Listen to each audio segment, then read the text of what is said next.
Hey guys, Assalamualaikum to all. Welcome back to my channel Samreen Vlogs. இன்றைக்கி நம்ம சேனலில் என்ன பார்க்க போகிறோம்னா வெஜிடபிள் தம் பிரியாணி எப்படி செய்கிறது தான் பார்க்க போகிறோம்.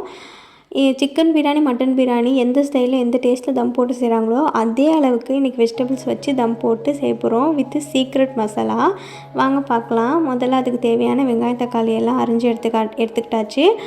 அதுக்கப்புறம் எந்த உங்களுக்கு வெஜிடபிள்ஸ் வேணுமோ அந்த வெஜிடபிள்ஸ் எடுத்துக்கோங்க. நான் இன்றைக்கி பீன்ஸும் கேரட்டும் மட்டும்தான் எடுத்திருந்தேன். இன்றைக்கி ஒரு சீக்ரெட் மசாலா ரெடி பண்ணுவோம் அப்படின்னு சொல்லியிருந்தேன்னா வாங்க அதை ரெடி பண்ணிடலாம்.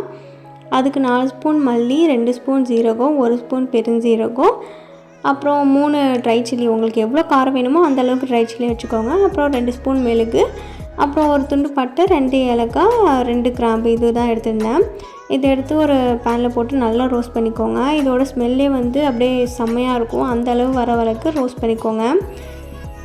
அதே மாதிரி அந்த வந்து தீச்சிடாதீங்க. ரொம்ப ஹை ஃப்ளேமில் வச்சா அது தீஞ்சு போயிடும், அப்புறம் டேஸ்ட் நல்லா இருக்காது. ஸோ சிம்மிலே வச்சுட்டு இது பண்ணிவிட்டு அதை கம்ப்ளீட்டாக ஆற விட்டுருங்க. அதுக்கப்புறம் இன்னொரு சைடு பாத்திரம் வச்சுட்டு நம்ம ஆயில் ஆட் பண்ணியாச்சு. இன்றைக்கி வந்து நான் பிரியாணியில் எந்த ஸ்பைசஸும் ஆட் பண்ணல. பிகாஸ் நான் அதில் சேர்த்து அரைச்சதுனால எனக்கு இதில் ஆட் பண்ண வேணாம்னு தோணுச்சு. எனக்கு அவ்வளோ பிடிக்காது, அதனால் நான் ஆட் பண்ணல.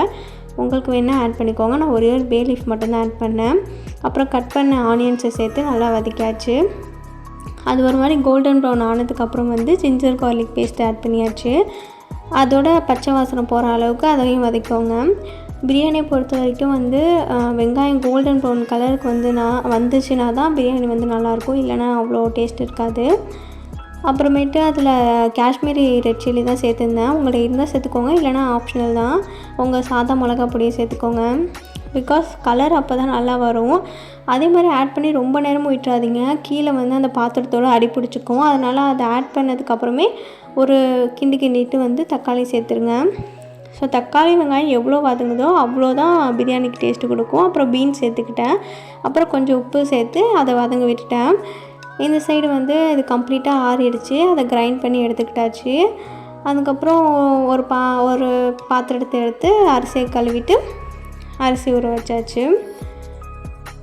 நான் ஏன் கேரட் சேர்க்கலன்னா கேரட் ரொம்ப சின்ன சின்னதாக இருந்ததுனால அதை கடைசியாக சேர்த்துக்கலாம் அப்படின்னு சொல்லிட்டு இப்போ எல்லாம் வெந்ததுக்கப்புறம் தான் நான் கேரட் சேர்க்குறேன். கேரட் சேர்த்து அதையும் கிண்டியாச்சு. ஒரு சைடு வந்து ரைஸ் கொஞ்சம் தண்ணி வச்சுருக்கேன் பாயில் பண்ணுறதுக்காக. பிகாஸ் வந்து ரைஸ் அதில் போட்டு அதை பாயில் பண்ணி தான் நம்ம இதில் போட போகிறோம். இதில் டேரெக்டாக போட போகிறதில்ல.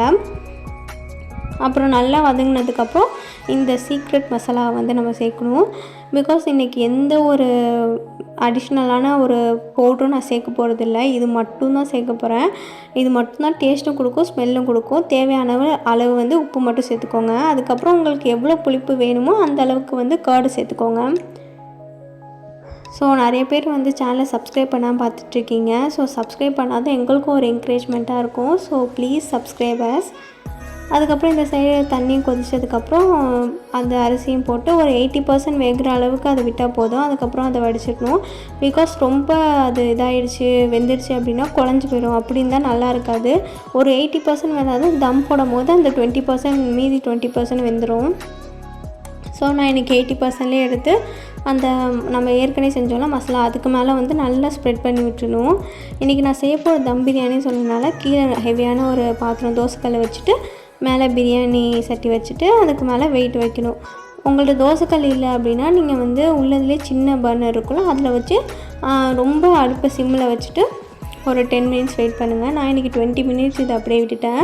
பாருங்கள் சோறு எவ்வளோ வந்து அப்படியே உதிரியாக இருக்குன்னு. 80% வெந்ததுனால தான் இது இப்படி இருக்குது. இது குழஞ்சிருந்துச்சுன்னா இப்படி இருந்திருக்காது. ஃபுல்லாக வேக வச்சு போட்டு வந்தோம் அப்படின்னா. ஸோ மறக்காமல் எங்கள் சேனலை லைக் பண்ணுங்கள், சப்ஸ்கிரைப் பண்ணுங்கள். ஸோ இதோட ஸ்மெல் அப்படி இருந்துச்சு. அது வந்து நானே நினச்சி பார்க்கலாம் அந்தளவு இருந்துச்சு. டேஸ்ட்டும் சூப்பராக இருந்துச்சு. நீங்களும் ட்ரை பண்ணி பாருங்கள். தேங்க்யூ ஃபார் வாட்சிங்.